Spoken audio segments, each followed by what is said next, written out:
Last Monday, the 20th of June, was World Refugee Day, and this is an international day designated by the United Nations to honour refugees around the globe.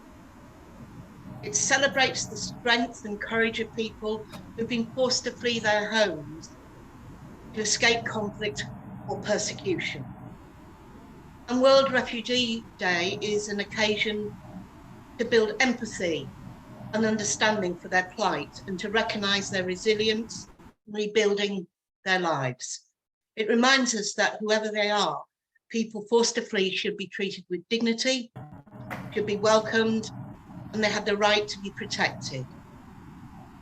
I'm sure maybe our speakers will refer to some of the numbers, but just to let you know, from the latest HCR report, which was in 2021, with some figures more recently.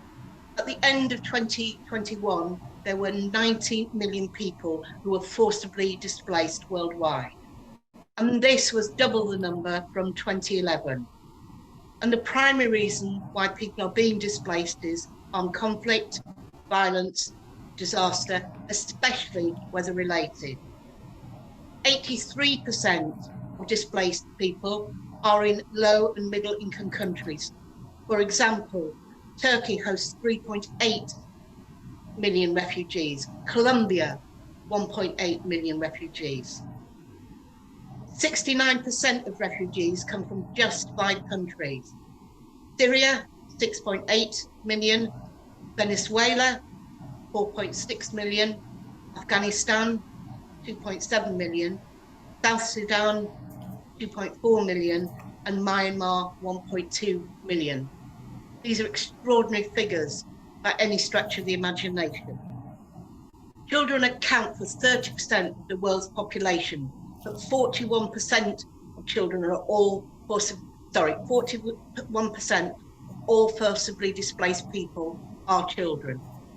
More recently, the war in Ukraine, we've seen 8 million people in 2022, and more than 6 million refugee movements have been recorded.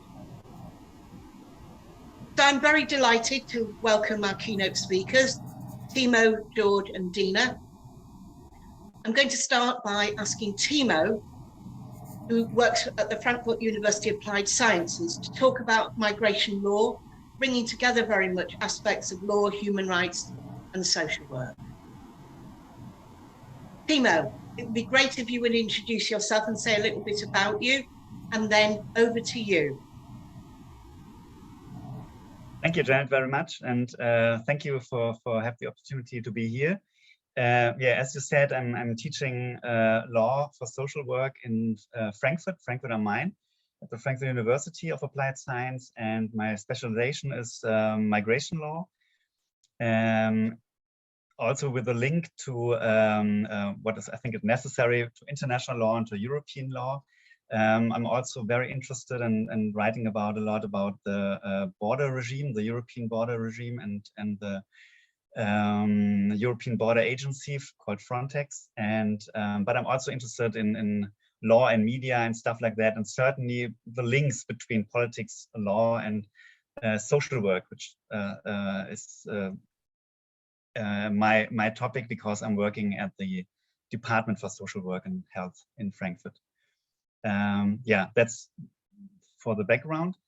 Therefore, my interest is certainly migration law. I'm teaching it every semester, and it's sometimes very hard, especially as a lawyer who is oriented on more or less strict law or legal provisions who grant rights or don't grant rights, but you know it because it's written there. Sometimes they grant rights, sometimes not. So it should be very open and very clear, but in reality it isn't. So therefore, that is in some way one of my starting points. And for that, I have around 15 minutes, or maybe, yeah, around 15 minutes. I will start very shortly, and I have only one slide. The next one, yeah, exactly. Thank you very much. And I will start with one short remark on why are we talking so much about migration? Shouldn't it be a very normal thing? And I would say migration or mobility, whatever you call it, is more or less a central element of human civilization ever since. So it's nothing new to the world that people are migrating, because that's human as a species are always looking for the best geographical place to be. And so it's nothing nothing new that people are trying to get to a place where they can live and live in a good way. And that's the starting point. So why are there so many problems around? One point is, theoretically, we are talking about globalization as a more or less positive thing. So we are connecting together, building networks, working together, having communication worldwide.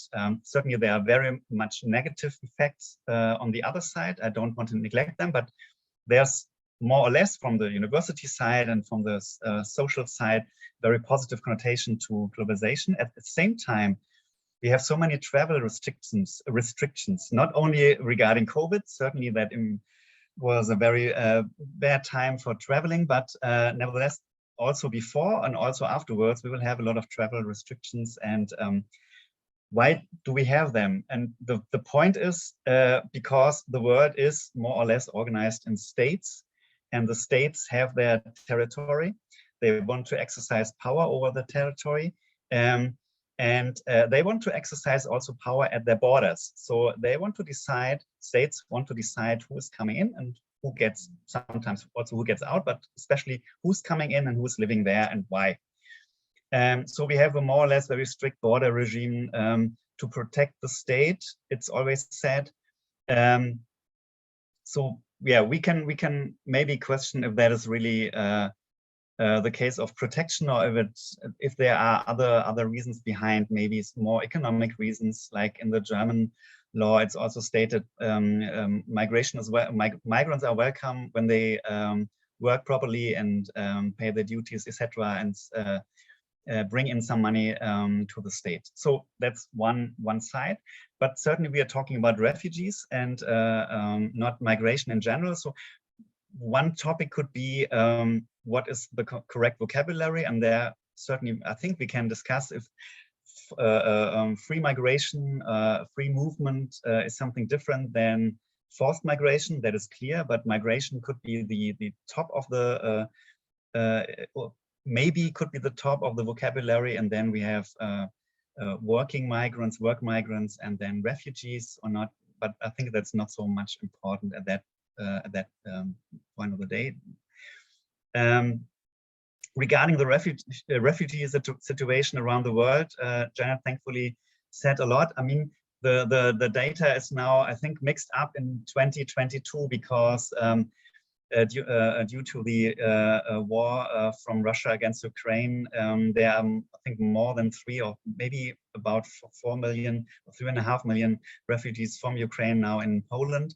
So Poland is now on top 2 of the hosting countries.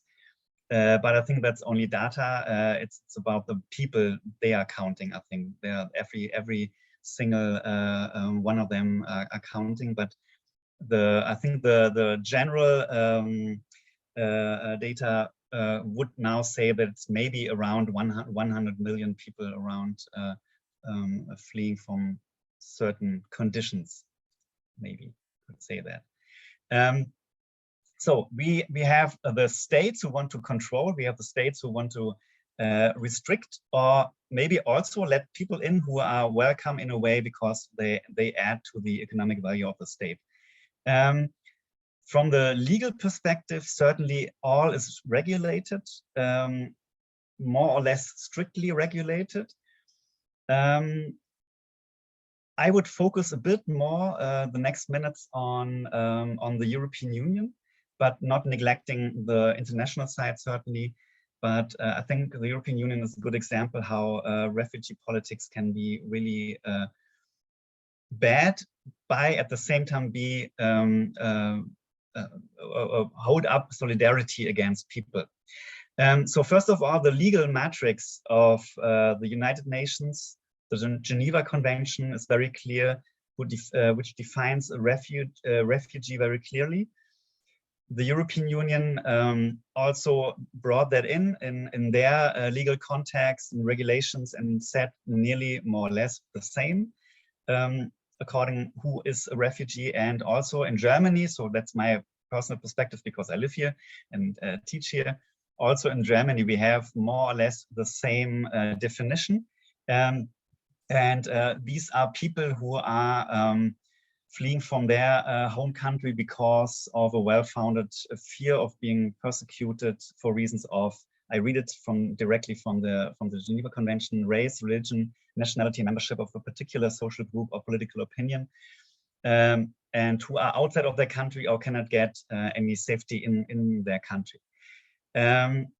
So that is the overall definition of who is a refugee. The interesting part, or the sad part from today, because this Geneva Convention, as you maybe all know, is from directly 1951, so directly after the Second World War, in the idea that individuals are fleeing of certain political conditions and they have to be kept safe. Like many people have to get out of Germany, and so therefore we have in the German constitution a basic right for foreigners that they can have asylum if they need it.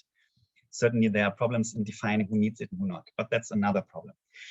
So we have a more or less strict legal matrix for refugees, but for example, people who are fleeing from climate conditions are not included in general, because that is not a reason according to the Geneva Convention. Also, and that is always embarrassing for the students, also fleeing from war in general is not a reason, a direct reason for being a refugee in sense of the legal conditions of the Geneva Convention, the European Union law, and for example, German law.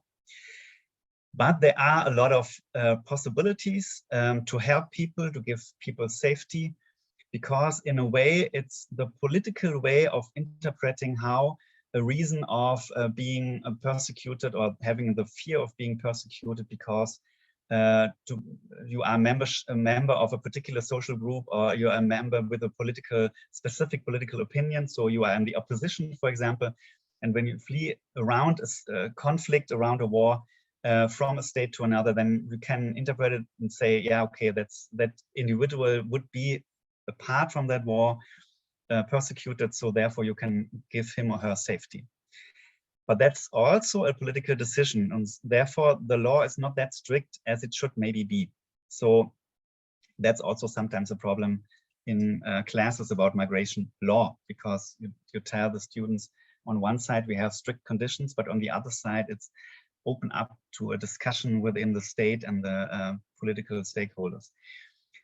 Therefore, I said on the slide in the third paragraph, contra political reality, because very often there is a big gap between what is the legal matrix, or what are the rights of refugees and to whom they are granted. And on the other side, for example, Germany was sending back a lot of people to Afghanistan. And there was a conflict even before the Taliban took over the government.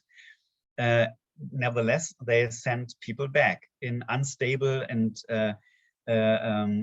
very harsh conditions. Also, it started to send people back to Syria because the political conditions, the political leaders in Germany said, yeah, maybe the war's over, and maybe in some parts of Syria you can live again, so we can send people back. So that is a political decision. How are the perspectives of specific people fleeing from their country for a longer run in a specific country of the European Union? And Germany also is referring to the European Union law and says, okay, that's allowed via the European Union law. And certainly there are also contracts between, or have been, for example, between the state of Germany and the state of Afghanistan, just as an example, that Afghanistan is taking people back without torture them, without bringing them to the danger of death sentence, etc. But yeah, nevertheless, there were also unstable conditions before the Taliban took over. So therefore, law and also politics are setting the tools of, and that's the fourth point, of inclusion and exclusion. It's not only the law, it's not only directly readable in law books, what is happening to someone who seeks security, who seeks refuge in a country. You also have to bring in mind that the political decisions behind how the government thinks that also the people reacts to specific refugees coming from specific countries will be welcomed or not welcomed. And we see it sadly in a way directly now, while refugees from Ukraine thankfully are welcomed by European Union states, also states like Poland, Lithuania, and other East European states, also Germany. And the background is a specific tool in the European Union law, which was brought up now and put into effect the first time for temporary refuge. There's another wording for that. It's the first time this one was put into effect also on the German side, like in all the other European Union countries. It was put into effect on the national level, so they are open to save Ukrainian citizens and some of the people who were living in Ukraine and give them safety in their countries until the brutal war will be hopefully soon over. It's a temporary security, but there is one for all the citizens. And so they are welcome. There's a lot of solidarity, and that's a good thing. At the same time, other conflicts in the world are not ended. Other conflicts like, for example, in Afghanistan, which is now not a conflict in the old sense. It's not a war in the old sense, or it's not a war like someone is invading Afghanistan. It's more a war in the inside. Conditions are still very bad, getting better every day, nearly every day, especially for women and children. So therefore, there's still a need for people to get out of there and be helped, for example, in Europe, not only in Europe, but also in Europe. And those people, we are in Frankfurt, for example, caring about a group of nearly 50 Afghan women who could manage to get out or were helped to get out of Afghanistan. And it seems a bit that they are now forgotten, that they are also here and they are also fleeing from a conflict, from a very, very bad and brutal conflict or brutal conditions. And therefore, I think one could talk about double standards because, and that's what I heard also from someone from a government, I don't want to name the government, within the European Union, but I saw different interviews and the person said, yeah, the people from Ukraine, those are the real refugees. Yeah, and the others, you could think the rest. Okay, because I'm a bit short of time, I would come to the next point, the critique behind. So what is happening in the European Union?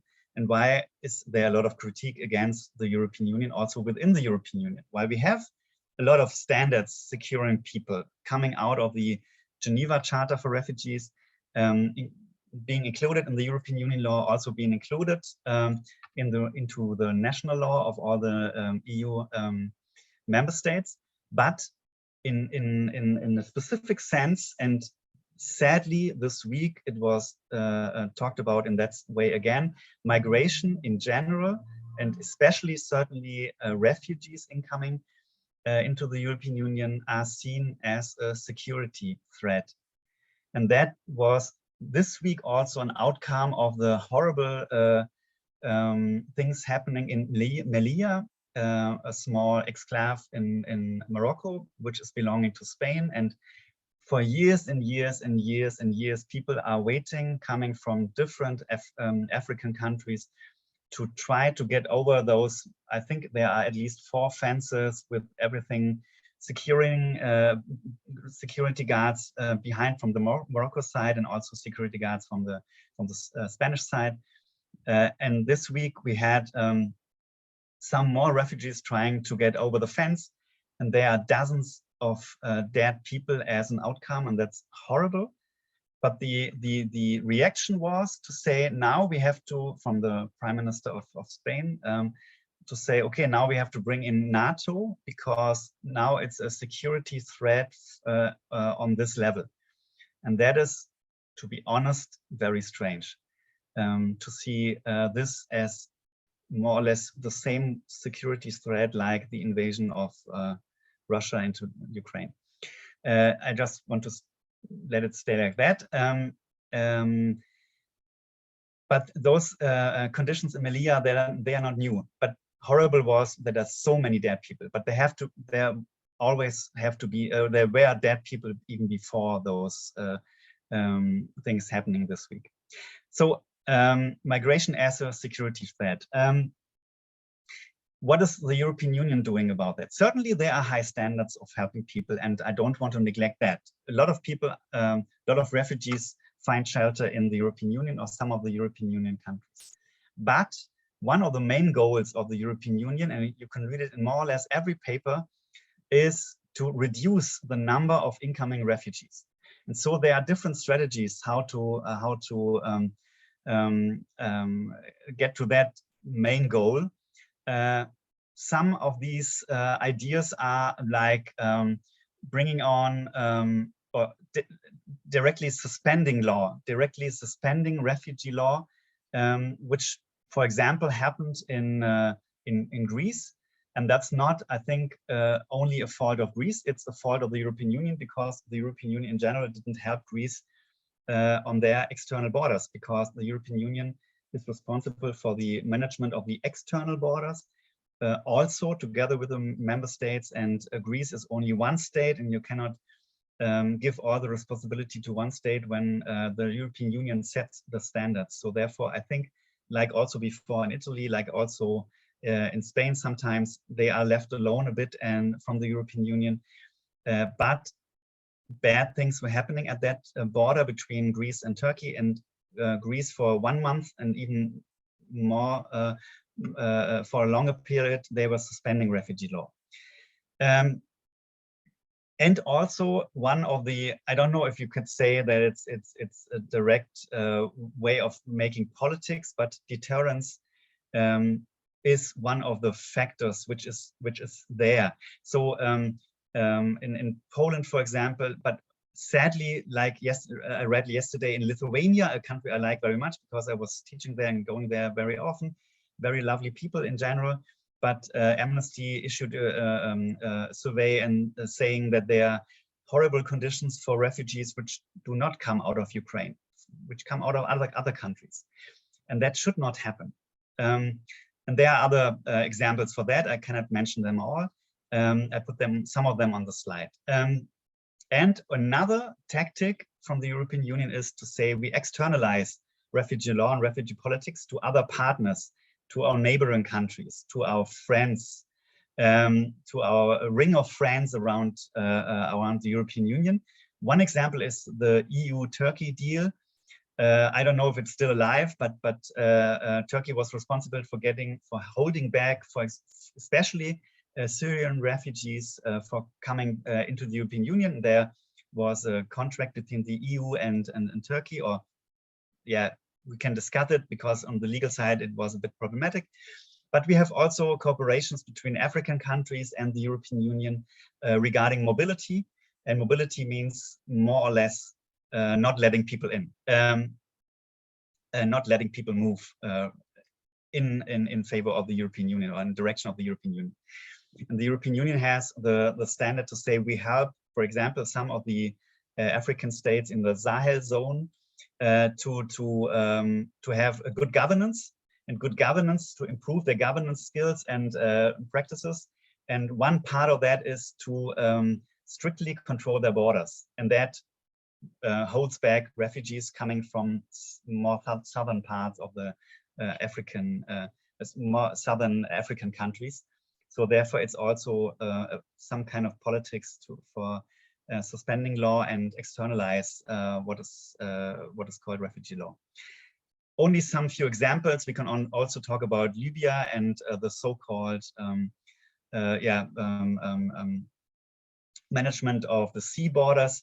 but I think that's another story. So, but at the end, I want to come to a slightly more positive way of interpreting what is happening. Certainly, we see a lot of solidarity on the ground, solidarity of the people in the states of the European Union. And as I said before, I want to focus on the European Union because that's a bit closer at that time. And so we see a lot of solidarity also from institutions of social work and people from working in that field, but also normal people helping other people to survive and to have better living conditions. But sadly, not every refugee seems to be welcome, especially when you look at now at the conditions Ukrainians are facing compared to Syrians or Afghan people. That is not comparable, sadly. But nevertheless, there is a lot of solidarity, and sometimes, like also in 2015 and 16, where we have a lot of people migrating and fleeing in direction of the European Union, the people are helping out, not the states. The states try to step back and say, no, that's a security threat. But the people are stepping in. And that was, I think, a very, very, very good sign of solidarity of the people against other people, just trying to find a better place to live. And that's it for me today. Thank you for listening. Thank you, Timo. The slides are coming down. So much that we can really, I can relate to very much in what you've said. Certainly, you won't have seen, but George put a very interesting link to a blog, I think, wasn't it, George, that one of your students has just written on racism within refugee discourses that are emerging. Yeah. Also, I guess I would say the vilification of refugees that we've even seen in our country. You know, take it, the big fight the government has at the moment, because they want to send people to Rwanda as rather than stay in the UK. Ankle monitors as well, so people kind of can be tracked so they don't escape into the system. But also there's a big push, which you probably know more than me, about reframing the UK Human Rights Act as well, which appears to again mitigate against their kind of rights. And I'll say, because I know George will have something to say, we've even seen, if you like, with the Ukrainian refugees emerging, and it's not particular to them, real concerns about the conditions in which they're coming here and about safeguarding and trafficking of refugees and migrants too. George, would you like to ask a question or a comment? Yeah, thank you, Janet, and thank you, Timo, for the really interesting presentations and very thought-provoking, and allows us to reflect as to who we are as human beings and where is our place in this world in relation to our fellow human beings as we make this migration of human mobility, and what kind of values that determine our, our interaction with our fellow human beings, and what are some of the wider political imperatives that inform and drive that sort of conversation. So I'm very well aware of some of these things, as all of us here are, from that perspective. Like, it's unfortunate that, as Janet said, like, I run a course on refugees, health and humanitarian action, and we had some really, really energetic, interesting students who were questioning some of the approaches of the West, particularly within the media discourse around refugees, and discriminating refugees on the basis of the color of their skin. And obviously you made reference to that, and it's very much the case in much of the Western hemisphere, for that matter. And therefore one would want to wonder, what is the moral position that we have as, i.e. the West, in lecturing to the rest of the world, where some 86% of the global refugee population live. We are very good in coming up with policies and dogmas and conventions and whatnot, including the Universal Declaration of Human Rights and all sorts of things, like Geneva Convention, 67 Protocol. But when it comes to hosting refugees, to realize the true left-hand spirit of the 1951 Convention or the 67 Protocol, we fall far short of our obligations and push these people to other parts of the world. I mean, as hard as it would sound, you know, the war in Ukraine has at least allowed a different perspective as Eurocentric or ethnocentric as it is, to see that, you know, this is our own people. Sorry, I'm using that word terminology like, oh, they are white people, they are civilized people, and therefore we should support them. Come on, we are all people. We all come from the same race called human race, okay? And we are unfortunately creating these divisions. And much of the world's refugee problems is because of what the West does. You know, in terms of arming countries, arming politicians, arming militia and whatnot to fight against the other. And poor countries like, you know, Turkey, Pakistan, some of the African countries, Bangladesh, you know, all these people are having to pick up the, you know, the bill on that. I mean, yesterday I was reading, I think last night I was reading, or this morning, I can't remember, a truck was found in San Antonio in Texas with 47 dead bodies, you know, who were traveling from southern part of America to the US. And that's the reality of migrants. And I sometimes wonder, this is more of a reflection, like, you know, we talk about the convention, we talk about the protocol, we talk about, I mean, Janet very kind, you know, very rightly pointed out to the threat that the UK human rights legislation is facing in the context of the bill of, you know, the Brexit and what the current Conservative Party wants to do, and including outsourcing refugees to Rwanda. And then that was, you know, unfortunately didn't go the government's way thanks to the intervention by the European Court of Human Rights.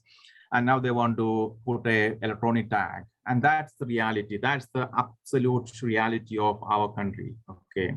And that's, and I'm ashamed to say that this is the situation that we are facing, a signatory to the UN Convention. And therefore, I think we, like social scientists and activists, researchers, should begin a conversation about the merit of talking about the Geneva Convention, whether it is fit for purpose at the moment.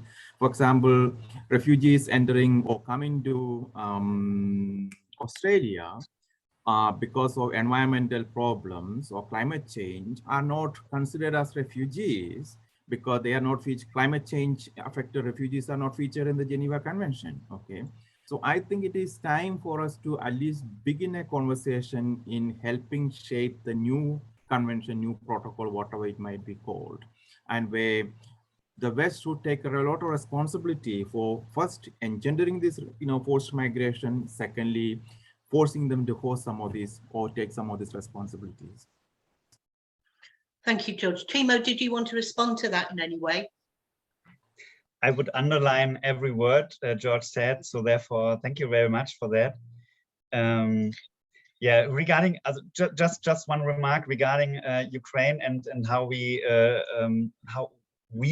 also a problematic word, how the European Union seems to react on that.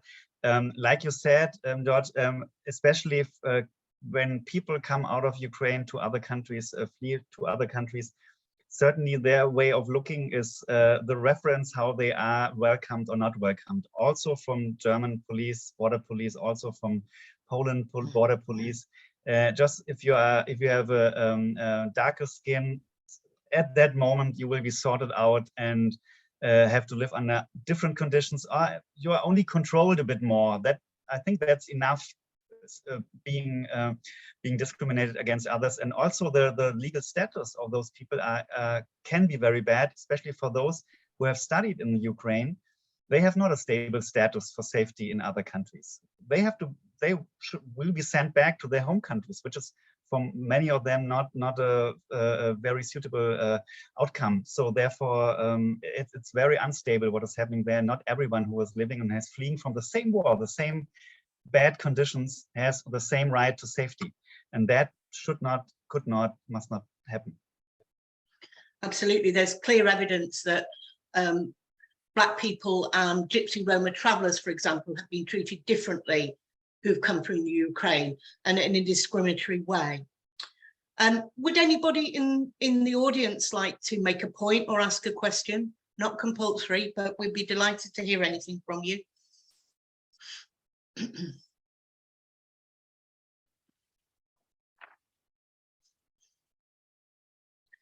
But do feel free to put questions. Oh, Dina, sorry, Dina, please.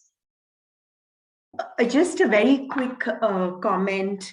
On World Refugee Day, George and I had a conversation with 3 of the asylum seekers, forced migrants from Africa, who we have been doing some research with, different bits of research with since 2009 for a research festival of my university. So we'd invited the 3 of them and we had a few questions, and it suddenly became an extremely dark kind of discussion because of the varied things that some of these asylum seekers stroke refugees spoke about. And one of the things that they spoke about was the new stigma that they are experiencing right now because of Ukraine. I don't think any of us want to minimize the misery and the complete unnecessary tragedy that's going on in the Ukraine. However, the asylum seekers spoke about the Homes for Ukraine scheme, which the UK government has put into action.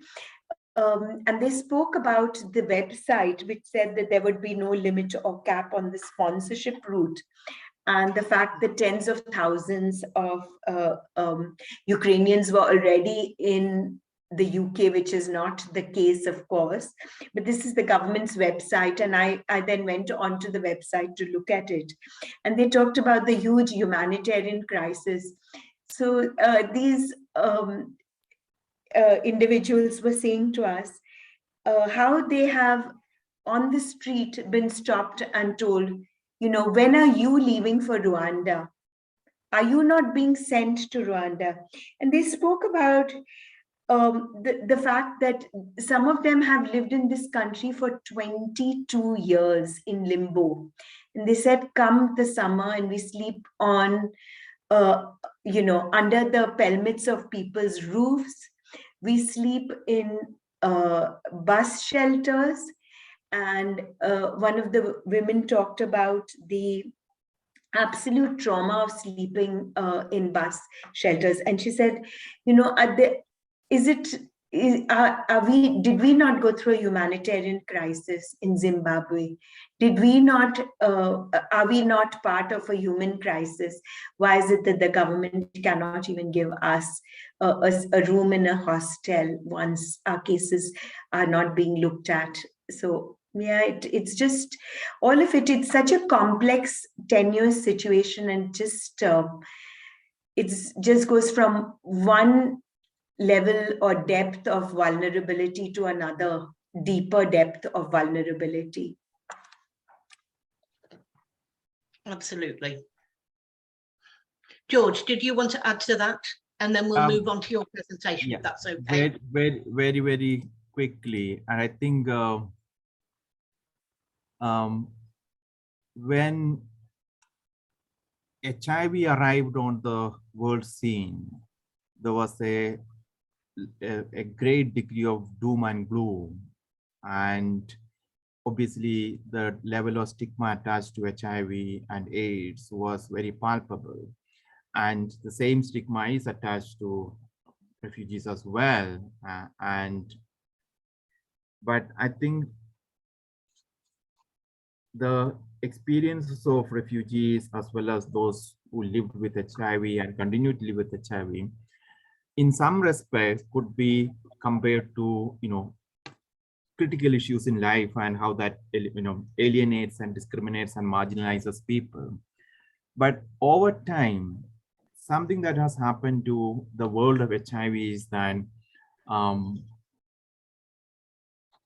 influencers, for want of a better word, or celebrities got onto that kind of campaign and advocacy and whatnot, the kind of people we know, from Freddie Mercury to Elton John to, Princess Diana and whatnot here, and similarly in much of the Western part of the world, to a point that we have, Western governments and humanitarian and actors, as well as big donors, trying to influence the discourse around HIV, invest in a lot of research to improve the lives of people. And I sometimes wonder, how can we get people like that to really campaign and stand up for refugees, which is really lagging behind in many respects. And for example, people like Bill Gates and Clinton Foundation and all those invest a lot in treatment and other things for people with HIV. But there is very little. I don't know any celebrity kind of influencer who is championing the cause of refugees. Everybody is, no, this is not our problem. Go away, as Dina said, go away. And how can we really turn that tide in that discourse? Thanks, George. Timo, thank you very, very much for your contribution. It's been excellent. I know you're going to stay for a bit, but have eventually maybe to leave as well because of a commitment. So thank you very much. Sorry for that. Thanks for having me here, and sorry for that I have to leave soon. But thanks. No problem. No problem. So I'm delighted to welcome next George and Dina. George is from the University of Edinburgh and Dina's from the University of West of Scotland.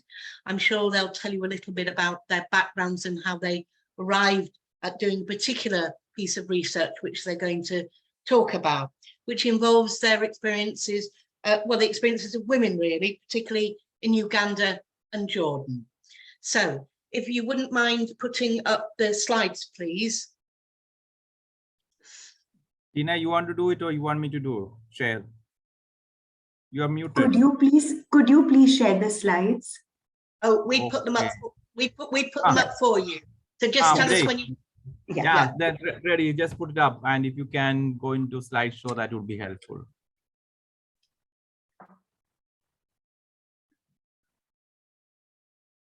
Yes, great. Thanks, Janet, for inviting us and for organizing this webinar. And I am George Palyttil. I'm a senior lecturer and in social work at the University of Edinburgh, as well as the head of social work, and which is one of the reasons why I was late to join, because I was just completing a board of examination.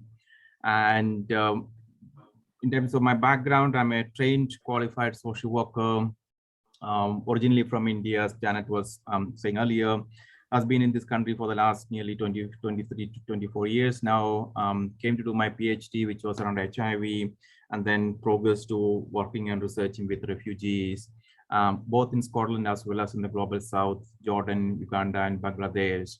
Mostly looking at the social science aspect of refugee health through the lens of sexual and reproductive health. Dina, you want to say it? Hi, I'm Dina Sidhva, and I'm a lecturer in social work. Originally an academic from India, I came to Scotland to do my PhD at the University of Edinburgh.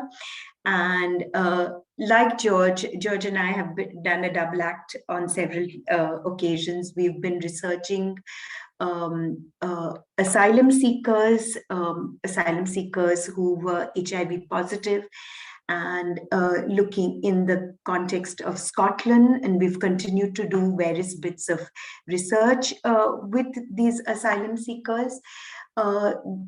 In the global south, I have been working in Jordan, mainly looking at Syrian refugees.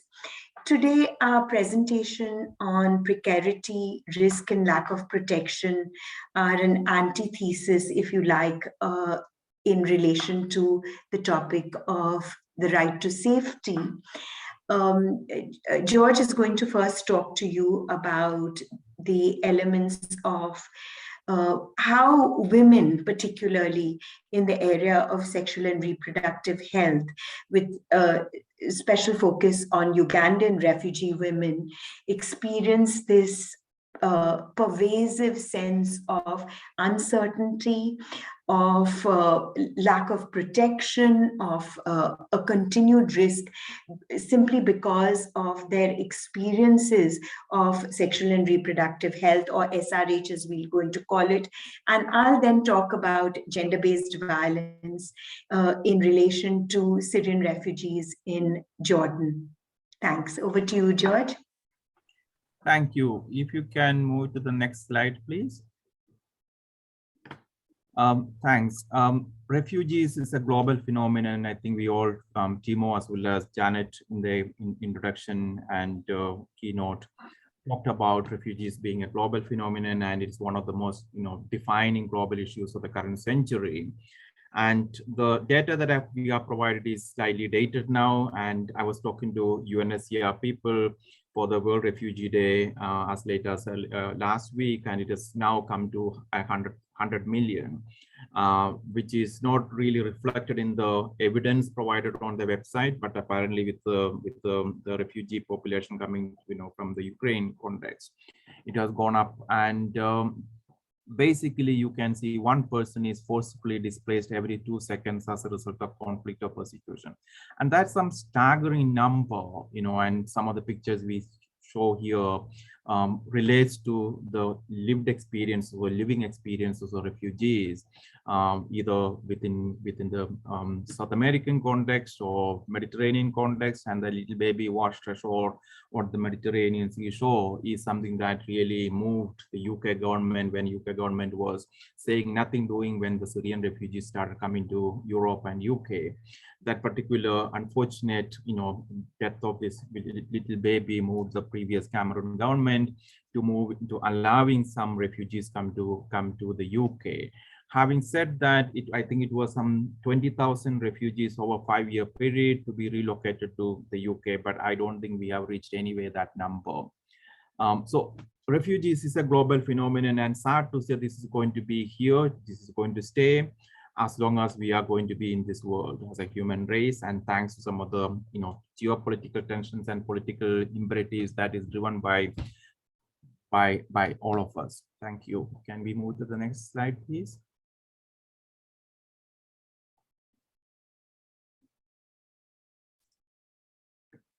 Why are human beings forced to leave their country? And I think, we want to be in a safe place. We all want to be in a safe place. We yearn to be safe and secure in our life. But in terms of refugees, their life is marked by lack of human rights or human rights violations. Many of them have been subjected to severe violence, and for example, the most significant push factor for migration to flee from instability, for example, war, conflict, economic and social pressures that inhibit a stable life, is something that push people to flee. And the war in Syria is considered as one of the biggest humanitarian emergencies of our time, and is currently the single most important factor contributing to forced migration flows across the Middle Eastern region. And some of our research within Jordanian context, and we have come across and we have interviewed refugees from Syrian context, and some of the stories that they have shared with us are absolutely heartbreaking. And international migration is a powerful symbol of global inequality, and that is linked to poverty, injustice, armed conflict, and systematic human rights violations that displace millions of people across the world. Next, please.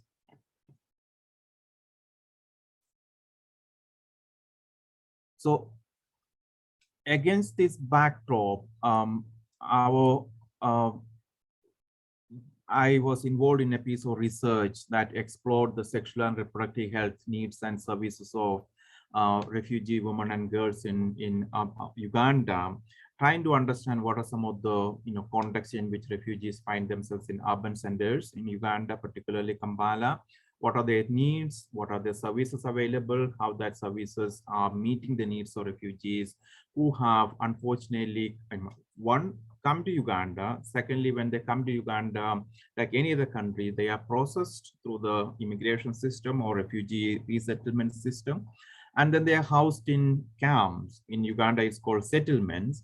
But unfortunately, they are given land rights, like a small plot of land, but these are barren land and very far away from any urban centers, any human life, so to say.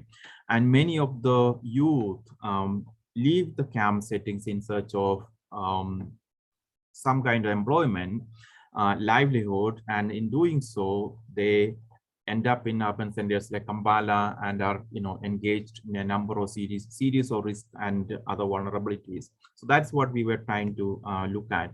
Next slide, please. So there is a lack of evidence on adolescents refugees in urban centers, and then we wanted to sort of find out what's the evidence base and how can we really develop a degree of evidence base to inform policy and practice. And because during displacement, adolescents face specific reproductive health risks. And as I said, they come to urban centers, they don't have any protection. Once they leave the camp setting, they lose the UNHCR protection, and they engage themselves in number of very, very risky behavior just to survive. And therefore, what are some of these needs, and how can we support as policymakers, humanitarian actors? And that was a sort of the focus of our research. And also, there have been a paradigm shift from access to RS services to improving quality of care. And that itself is fine, absolutely fine. But the reason why we were looking at the needs is then the needs of these refugees need to be addressed first and foremost before we looking at the quality of care. Quality of care is very important, but this needs to be looked at. But this happened at the same time when the previous US administration led by Trump brought in this global gag rule, which threatened some of the RS services provision in the global south, including family planning and reproductive services. And right now we know the Roe versus Wade rule has been overturned by the Supreme Court. So all this way impacting the provision of RS services. So we were involved in a qualitative ethnographic research with adolescent refugees in Kampala, and that also included interviews with key stakeholders from government as well as civil society organizations and other RX service providers. Next, please. And within the displaced adolescents and SRS needs in Uganda, one needs to see, SRS needs, so displaced people, as an essential component of humanitarian aid. And because huge number of refugees, particularly adolescents living in urban centers, we cannot extend or conceptualize and implement humanitarian intervention without thinking about the SRH needs. And secondly, there is this imperative of the UN Security Council recognizing SRH as a human rights and its incorporation into the Sustainable Development Goals. And the other factor that informs some of this conversation is about high fertility rates among refugees, early marriage that continues to happen within the refugee setting, gender-based violence, and lack of RH education among young refugees. And there are a number of factors impacting access to SRS services, including restrictive gender norms that that inform access to people, and how cultural as well as religious factors come in shaping that gender norms, and then low awareness of SRH among urban refugees, unequal spatial distribution of sexual and reproductive services in urban areas. And for example, we came across very little services for refugees, and also these were provided by most of these were provided by civil society organization, which depended on funds from abroad and which was always at the risk of being cut.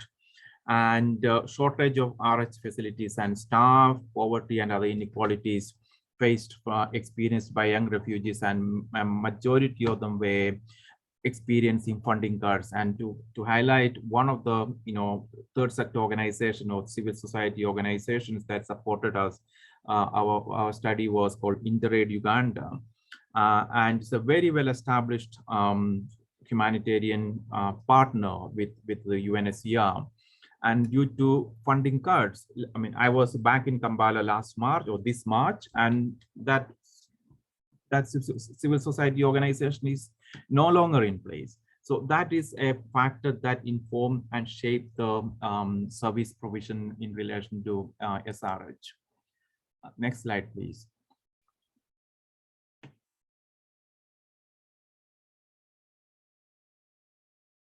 So some of the key findings, given the lack of time, I'm just going to highlight what came up from our study, is about survival, sex, rape, and period poverty really stood out among the narratives that people talked about, these young urban refugees talked about.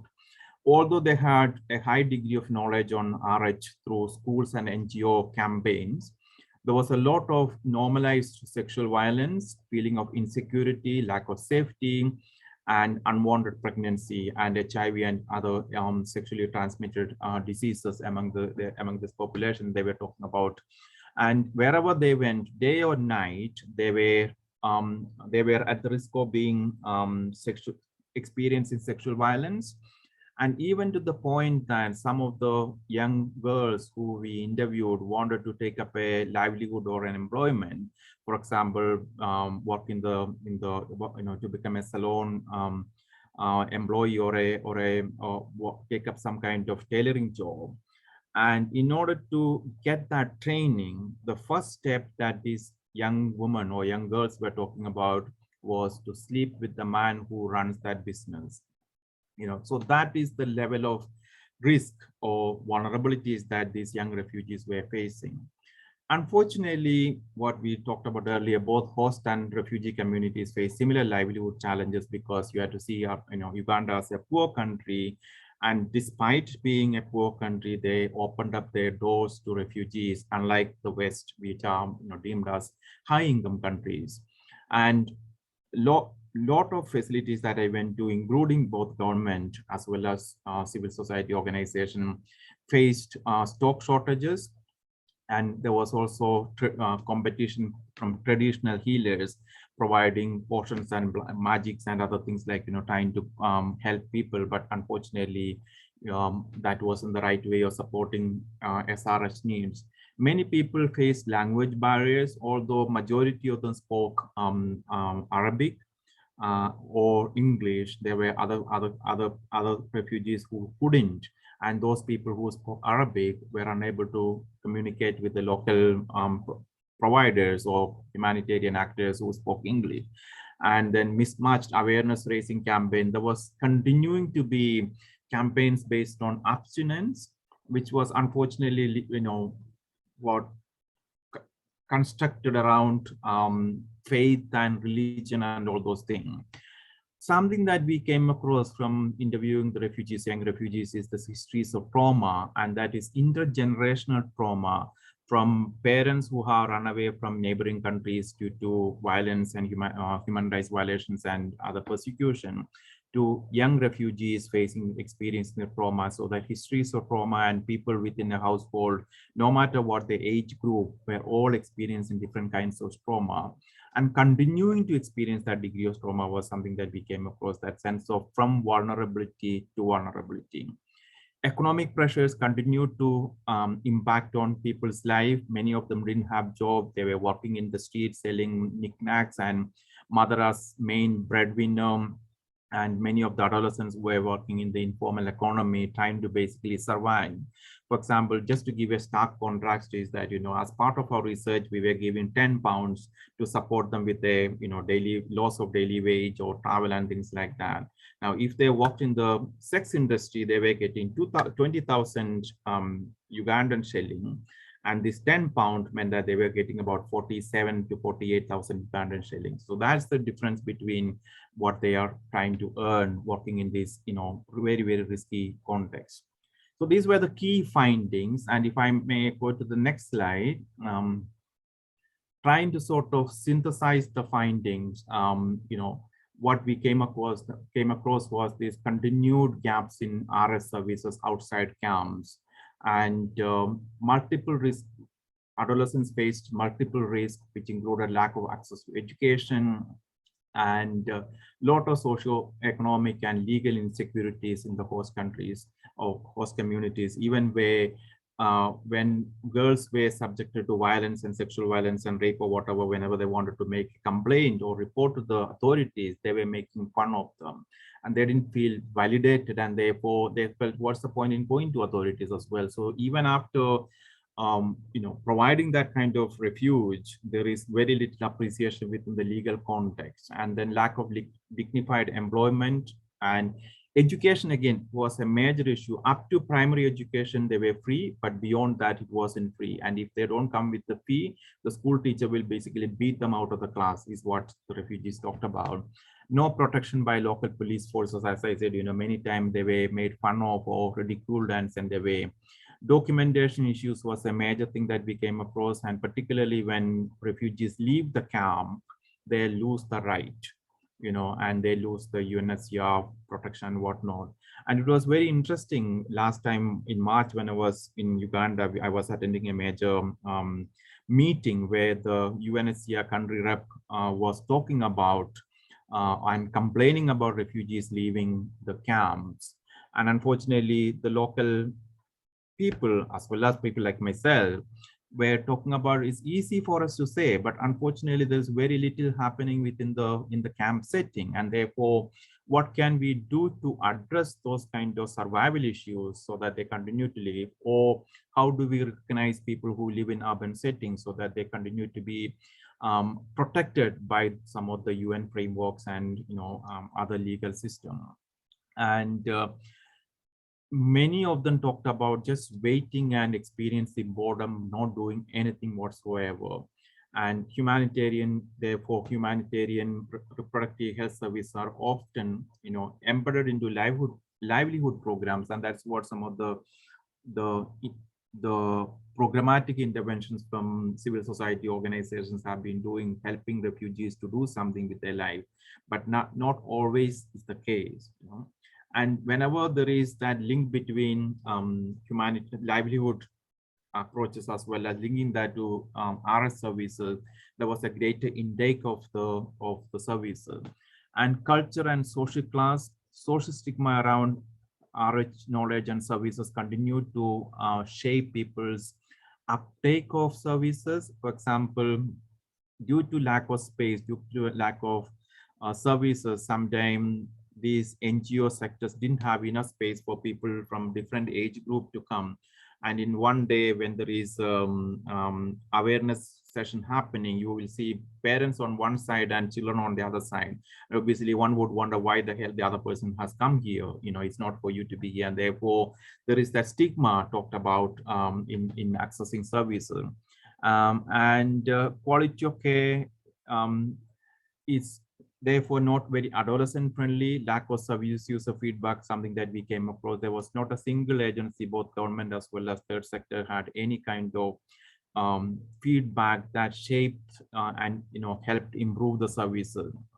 And lack of donor commitment is a key factor in continuing to shape and provide this much needed care and support for refugees in humanitarian setting. Very briefly, some reflection. I know I'm over my time. Right to safety. I would wonder what is right to safety in humanitarian setting, because just to give you an example, I was going from one interview to another. I was at a traffic light, and there was this young girl, must be no more than 11 or 12, trying to sort of speak to me. And I was asking the driver, what is she trying to say? So the driver said, basically, she is asking me whether she would like sex with me, she is selling for sex. Survival sex is what is happening there, So this is what is happening on a daily basis in the lives of refugees in Kampala. And therefore, when we talk about safety, how do we, construct that sense of safety for these people? More of the same is not working, and how can we think outside the box? We have been talking about refugees from time immemorial, so to say, from the Bible and maybe before that, we can see, refugees, the concept and notions of refugees. So how can we really think outside the box? As I was saying earlier, how can we change the paradigm? How can we change the narrative from, they belong to my color of skin, they are civilized, they are part of our community, they are European. Come on, we are all human beings. We belong to human race, and therefore, how can we really think about that? Next slide, please. And so therefore, more of the same is not working. We really need to think about how we can change that paradigm, change the narrative. And we need to have a more integrated approach to protection where different people, different services, different forces work together, and to have that sense of, health, legal, education, social services, all of them working together to ensure protection and safety for people. And helping NGOs to work in collaboration with academic organizations so that they can build their evidence base to improve their practice. And instead of, and also there was sense of refugee cultures is problematic, and sense of xenophobia, because we need to understand that Uganda is a poor country, and there is always going to be that tension between host and refugee communities if both the host as well as refugees are not supported. And therefore, how can we really, try to have these conversations on both the front and have that inclusive approach? And how do we empower refugees? What do we mean by empowering refugees when their basic rights are not protected? There is very little safety, there's very little opportunities for them to survive. And so these are some of the reflections that I wanted to share with you. And therefore, how do we build a service that is linked to human rights promotion, livelihoods, opportunities for them to survive, and bringing that kind of vocational training to some of the practices and the lives of refugees to enable them to continue to be active within the community is something that came up through our work.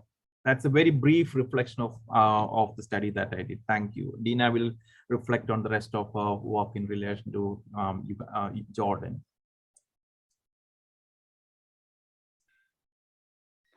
Thank you. If we could have the next slide, please. And the next. A little bit about my study in Jordan. As we've already said before, Jordan has had a huge influx of Syrian refugees who have essentially fled from the civil war in their country, which happened 11 years ago. And by moderate kind of estimates, it's about 1.9 million Syrian refugees today who are living in Jordan. What is really significant about the women, about the state of refugees, is the fact that women are a significant part of those Syrians who have come through to Jordan. Many women leave with their children, and the husbands in Jordan have stayed back to try and protect their land, to try and protect their homes. Some husbands have died, many men have died during the civil war. So what we have is a really skewed number when it comes to refugees, and with many, many more women rather than men. Some conservative estimates say that 50% of all Syrian refugees are women, and they do believe that actually there are many more than 50% of the numbers who are women. Next slide, please.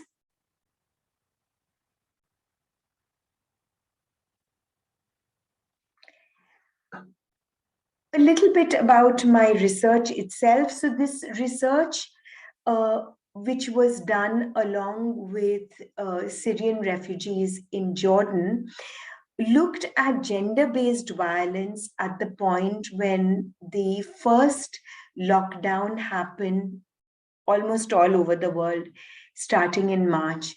I was meant to be going back to Jordan to continue with another research that I was doing in relation to empowerment and enterprise and looking at education.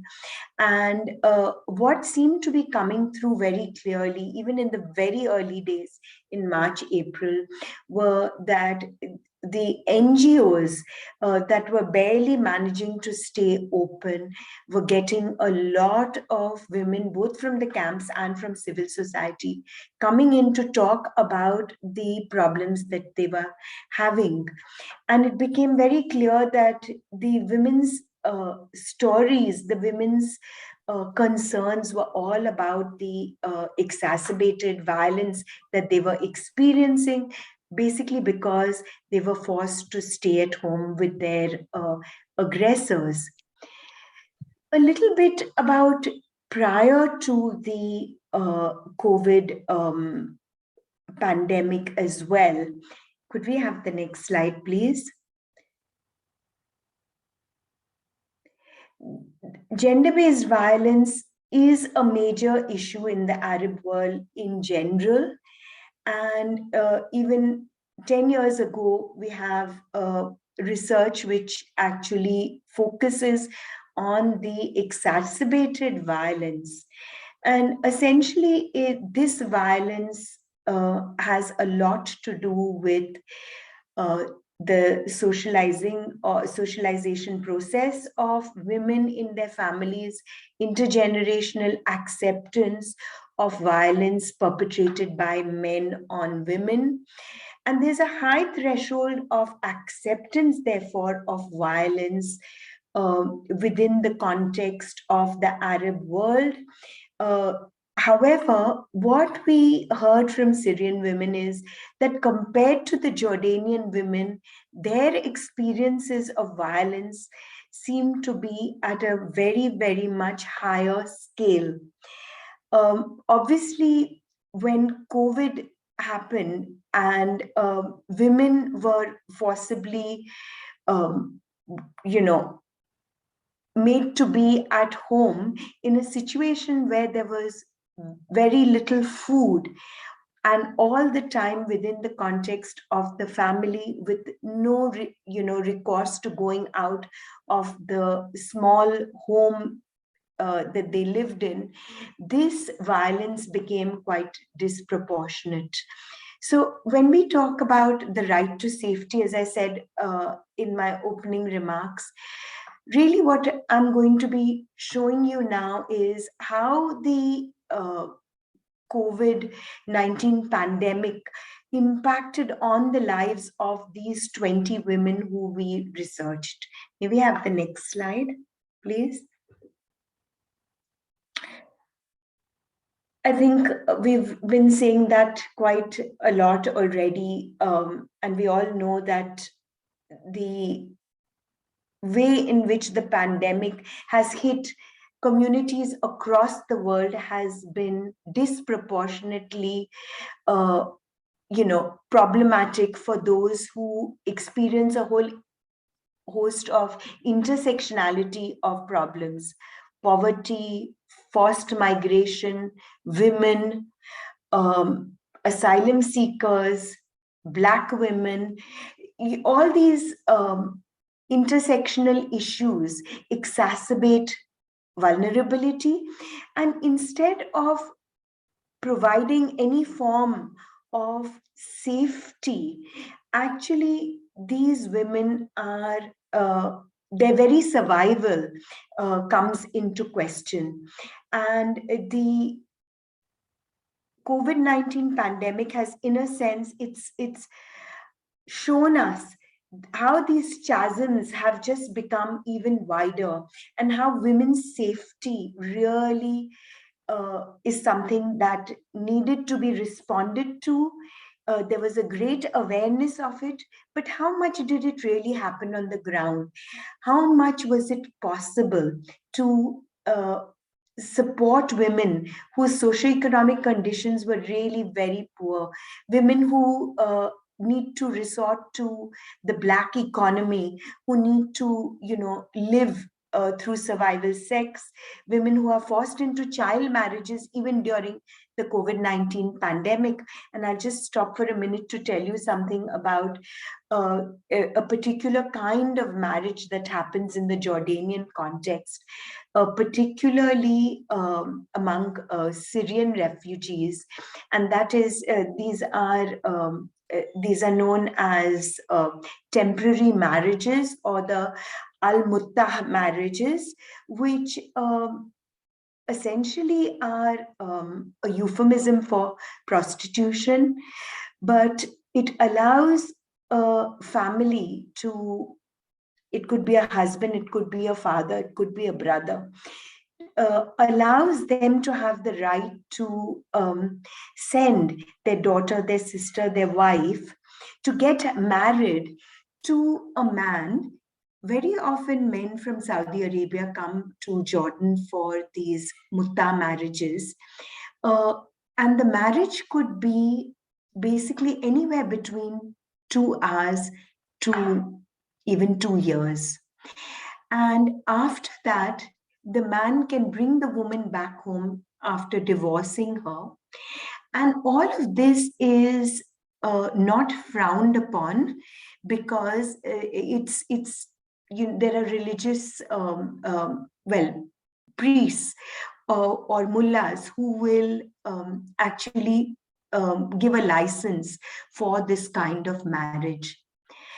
There have been some very horrific cases where a man from Saudi Arabia a few years ago had 40 women living with him, and the women were treated in the most horrific way, burnt, obviously used for sex, but treated extremely badly. 2 women ran out of this place and came to NGO, which then began to look into it.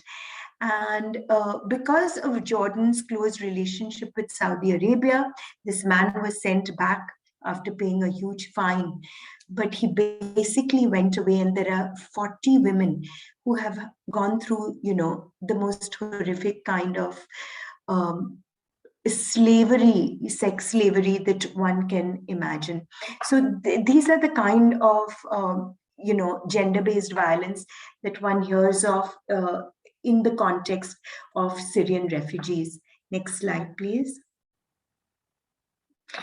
I'm going to read to you a few voices of the women, and let them tell you, let you hear their voices and let them tell you their experiences of gender-based violence. And through each one of these, you look at and hear the risk, the lack of protection, and everything that defies any kind of notion of safety. One woman said, "When he beats me, my body is hurt. My heart pains and I feel like a sick person all the time.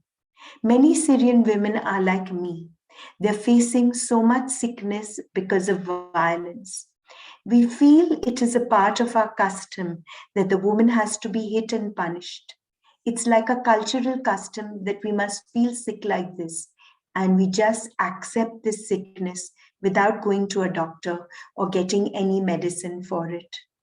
Many of us will live and die with this sickness without anyone knowing how sick we are." Next slide, please.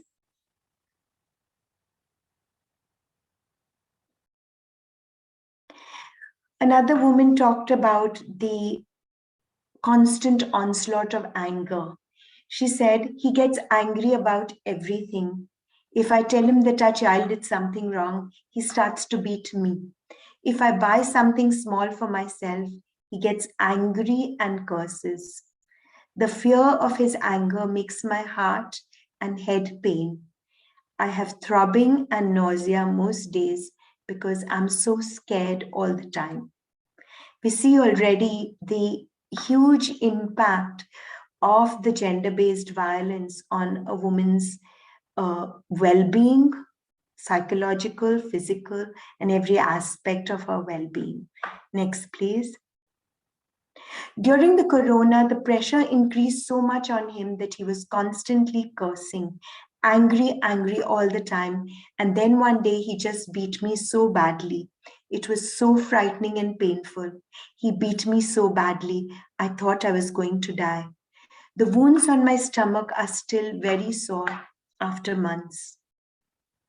Next slide, please. Do we have time, Janet, to go into one or two more voices? Maybe one more and then go on to the recommendations, Dina, please. Thank you.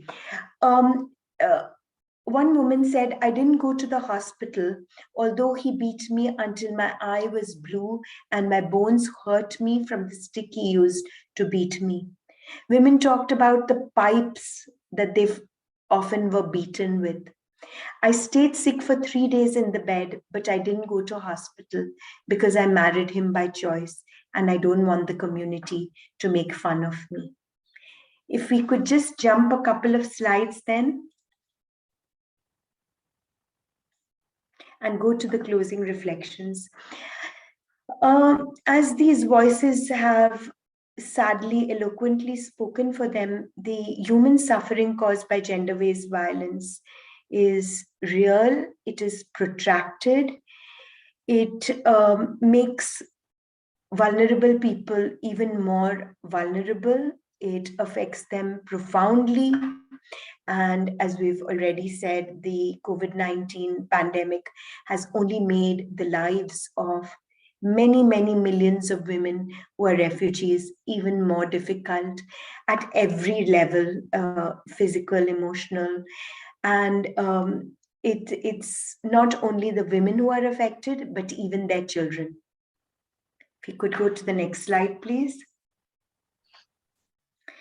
So in terms of the implications for social work, I think as 21st century social work academics, practitioners, researchers, we have a moral responsibility to commit to fostering a gendered analysis of the power and the injustices that refugee women and girls are experiencing. And how do we do this? We can do this by providing a foundation for critical reflection in relation to aspects of vulnerability, oppression, and the marginalization that is experienced by them.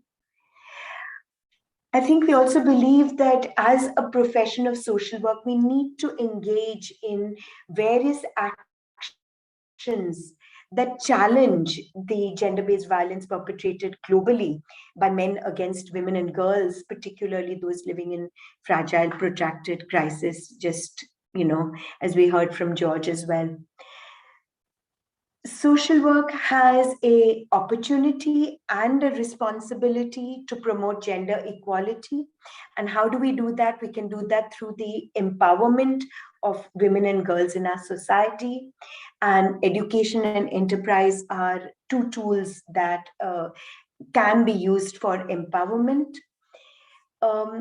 We as social work educators need to create specific spaces in our curriculum where we teach and talk about asylum seekers, hearing the lived voices of marginalized people is something that is very effective in creating awareness. And finally, I think as social workers and feminists, and advocates for marginalized people, and as members of the human race, we all have a duty to, in different ways, challenge structural and physical violence in all its forms and support gender transformative action. Could we have the next slide, please?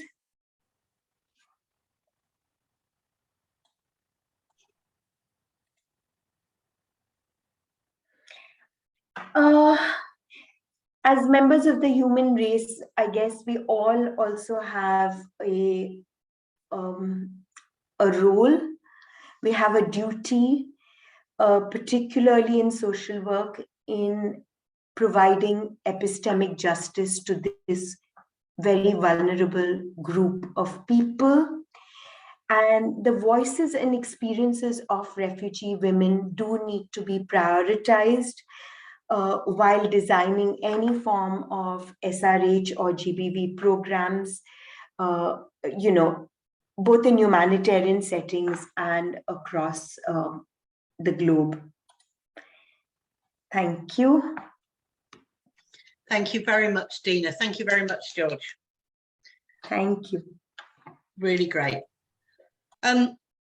Bashanti, you raise, I think people maybe have, if they see in the chat, Bashanti's raised some really important points here about how much global radicalized neoliberal capitalism has contributed towards forced migration, but also talks about the double standards and the need really, forgive me, I'm just paraphrasing you, Bashanti, you're extremely welcome to come in and tell me I'm wrong, but you talk more about moving to a cosmocentric worldview, but equally in your debate with George, you talk about a global evolutionary consciousness to challenge prejudice and discrimination and how we need to begin. And I think certainly what we've heard this evening is some really valid narratives and perspectives about the complexities that are going on for refugees and migrants and asylum seekers as well, we would have to say, and the position in which it places very vulnerable people. And the questions are really important. I'm not sure that we have quite the answer yet, but it's really important as social workers that we look at these in a critical way and begin to address these. Bashanti, yes, please. Please feel free to let us see you as well.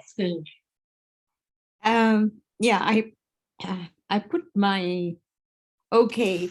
Great listening to you guys. I raised those questions because I feel like when we talk, we're generally talking amongst ourselves. Yeah. You know, and those of us who feel passionate about the issues and undoing so much of the harms around us. Now, the 2020 UNDP report called The Next Frontier, talks about us living in the Anthropocene. And although as humans, we have achieved great things, we're bringing the earth to the brink. And it's with a range of issues, climate change, refugees, that we're talking about today. And one of the things that it talks about is all our responsibilities, the responsibilities, I think, of the 7.8 billion people in the world. And it talks about, drawing on indigenous knowledges, and the spiritualities of all extant religions. It's not the dogma of it, but the core essential mysticism of these spiritualities. And I'm wondering whether that kind of discourses have a place in this, in our striving for this evolutionary consciousness. If I could comment, Bashanti, what I would say, it's certainly we've got to reframe our discourses, because what we're saying now, what we're doing now, is not good enough, in my view. George, did you want to add something to that? Yeah, absolutely. Thanks, Bashanti. And we were having this conversation on the chat here while Dina was presenting. What you said makes a lot of sense, and I agree with all that you said, and also in terms of what you just commented on. And I think I think there is a need for all of us to take responsibility for the problem that we are facing, and particularly the West. I think, because it's what some of the actions, political as well as military imperatives, that have led to the continued forced migration issues that we face in this world. Take, for example, Yemen. The war in Yemen is caused by the political imperative of the West. What happens in Palestinian territory? We met so many people from Palestinian background, and even when we were talking about and interviewing and working with them, what we were seeing in the news is an older person, an older single woman who lived, and her entire livelihood was about half a dozen olive trees. And those were cut down by the Israeli powers in order to expand their country, their settlement. And the West turns a blind eye to that, you know. And so we all have to take responsibility. But in terms of even social work, I mean, Janet and Dina would agree with me, I hope, on this. Mainstream social work education and practice in the UK have moved away from talking about refugees, okay? And I worked as a social worker many years ago, when the only thing that we did was to make some payments, Section 22 payment, nothing beyond that. After a while, even that was taken off social work practice, and only third sector organizations, civil society organization became their sole, support, with who themselves rely on the drops of services and resources that come from the local authorities. Okay, they don't have a guaranteed funding stream. Up until maybe about 7-8 years ago, I can't remember exactly, when Syrian refugees became part of the wider conversation in the UK, and local authorities were encouraged to engage with them. But even then, there is very little teaching of social work, very little of refugee-related teaching in the social work curricula in the UK. Across, if you look at that, we talk about the global agenda for social work and social development. We talk about sustainable development goal within the wider social work world, but within the West, it has become so narrow, statutory perspective, underpinned by some of the frameworks dictated by the regulatory authorities, okay? And there are certain standards, and we need to meet those standards. And that will be like in engaging with individuals and families and communities for that matter. But then within that, the focus will be straightforward local authority social work, okay? And the students end up thinking that if I don't have a placement in local authority social work, I'm not going to be a good social worker. And that is what the problem. And I think we need to really engage in reshaping their identity, as reshaping our thinking. What do we stand? What is our identity as a social worker or social work? It's not just about becoming an arm of the state through local authority practice. It's about standing up for what the global definition of social work talks about. It's about promoting justice, promoting equality, human rights, empowerment of the marginalized, appreciating, that indigenous knowledge, whether it is, mysticism or religious practices or beliefs and whatnot, we all have a place to live in this world. And we are all part of that human race, and that affording that degree of respect and dignity to individuals as individuals is important, and social work has a role to play in that, I think. As I was alluding to earlier, unfortunately, refugee issue is not a celebrity issue, and we need to sort of, perhaps it might be the only way maybe possible, to get big celebrities, influencers, to engender a conversation to shift the paradigm. I'm sorry, folks. I appreciate, Dina, you've got your hand up, but we need to wrap it up now, if that's okay, because we've run out of time. But I think certainly what's been raised here and the conversation Vishanti and you and George have had, and the points everybody's raised, this is really about a beginning, isn't it? We've got to reframe, we've got to take things forward. And I do think there's an opportunity here to extend our dialogue for those people who are interested, and maybe have another workshop that looks at far more the kind of issues and concerns that have been raised. Thank you. Thank you very much, everybody. Thank you for your contributions. Thank you for giving up the end of your evening or the middle of your night in the case of some people. So I do appreciate that. As Dina says, we need to focus on our shared humanities, at the very least the message, but also very much to reframe some of this discoursism, that we look at a much more a better ideological position about what we're doing to support vulnerable people. Thank you very much. I hope the rest of your evening, or you'll have a good sleep for some of you. And we look forward to seeing you again. Thank you. Good night, everybody. Good night.